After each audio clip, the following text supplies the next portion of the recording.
Halo, selamat malam teman-teman. Ketemu lagi dengan saya Fadli, masih di channelnya Nusantara FX Community. Oke, saya lagi di daerah Tawangmangu nih, masih dalam rangkaian beberapa hari kita lagi jalan-jalan di sekitar sini, di area camping ground, ya nikmatin alam gitu ya. Nah, sambil cek-cek di Telegram Group, ada yang menarik teman-teman. Jadi ada pertanyaan dari Mas Ardiansyah Prasetyo. Nah, beberapa hari yang lalu dia nanya nih, jadi ada satu plan UJ atau USDJP ya, mungkin teman-teman notice gambarnya seperti ini nih teman-teman. Ini. Oke. Nah, di gambar ini jadi Mas Ardiansyah Prasetyo ini nanya, ini adalah plan UJ, mohon koreksinya gitu ya. Terus saya lihat beberapa jam kemudian teman-teman yang lain juga ada beberapa yang udah komen, sebenarnya gambarnya bagus. Ini salah satu area yang kalau misalnya masih sangat fresh, ini bagus banget gitu ya. Nah, cuman dia gambarnya setelah beberapa kali disentuh sama harga. Oke. Nah, kenapa jadi menarik? Karena ini bisa jadi contoh yang mungkin selama ini saya cari contoh kasus yang pengen ditanyanya langsung sama teman-teman sebetulnya. Mungkin selama ini kan kita cerita tentang psikologi trading, tentang bagaimana mindset yang benar, bagaimana semangat yang baik untuk memulai bisnis forex dan lain-lain. Nah, kali ini kita share sedikit tentang teknikal. Nah, di spesifik pen USD JPY ini, kalau teman-teman lihat ya, saya kasih contekannya lagi sedikit. Oke, ini dia berencana sell di area merah ceritanya. Cuman kondisinya sudah disentuh beberapa kali. Ya, nah, jadi gini, fresh atau tidaknya sebuah area itu ditentukan oleh beberapa hal. Jadi yang pertama, kalau misalnya kita lihat areanya itu belum pernah kembali lagi harganya, itu masih fresh kategorinya. Tapi ketika sudah kembali sekali, tapi belum masuk sampai ke dalam area terlalu dalam, itu kita masih bisa ambil sentuhan selanjutnya dengan lower probability. Bisa dengan setengah risk, atau kalau mau ngetes juga boleh dengan lot yang paling kecil teman-teman mau. Nah, kalau saya kasih gambaran seperti ini teman-teman. Ya, jadi misalnya gini. Kalau yang tadi USD JPY kan sell, misalnya buy lah contohnya biar gampang. Harga naik, terus naik lagi, bikin area baru. Lalu di sini kita punya area buy. Nah, kalau gambarnya kayak gini, oke, teman-teman bisa lihat ya. Nah, ini adalah sebuah gambar area buy yang masih fresh. Nah, pertanyaannya ketika ternyata harganya kembali ke area, lalu mantul lagi ke atas, dan di saat ini teman-teman baru mulai membuat plannya, apakah areanya masih menarik atau masih fresh? Nah, kalau yang terjadi seperti ini, areanya sudah tidak fresh. Tapi probabilitasnya masih bagus, karena harga hanya menyentuh sedikit aja ke dalam area.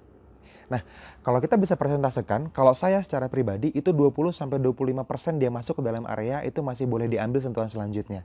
Tapi kalau misalnya masuknya sudah lebih dari 25% teman-teman, saya biasanya nggak ambil sentuhan selanjutnya.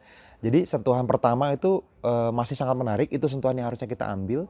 Sentuhan selanjutnya itu lower probability. Sentuhan yang ketiga udah nggak pernah dilihat sama saya, kalau saya kayak gitu teman-teman. Jadi misalnya di USD JPY tadi, saya kasih contoh sedikit ya.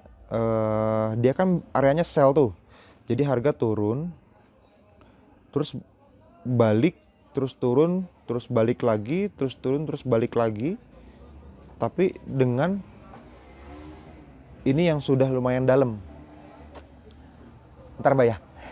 Nah, jadi gini, ini kan sell area. Dia sell areanya kayak gini nih. Nah, sentuhan pertamanya dia udah masuk terlalu dalam. Nah, di kondisi seperti ini, kita udah nggak saranin teman-teman untuk ambil lagi sentuhan selanjutnya. Kalau misalnya baru pertama kali saya lingkaran area ini ya, terus harganya baru sampai ke yang paling bawah, di lingkaran yang bawah, teman-teman boleh ambil. Jadi teman-teman boleh ambil banget areanya, sehingga kalau misalnya teman-teman nanti ngelihat chart yang bentuknya seperti ini, lalu teman-teman ambil pending ordernya di saat kondisi seperti ini, ketika harga balik lagi ke sini, saya kasih lingkaran lumayan banyak. Disinilah harusnya pertama kali kita nge-sell. Jadi saat harga sebelum nyampe ke situ kita pasang sell limit di harga yang di bawah ya, di garis bawah, atasnya kita pasang SL-nya, harganya masuk dan kembali lagi itu menyentuh TP kita. Itu area yang bagus teman-teman. Oke.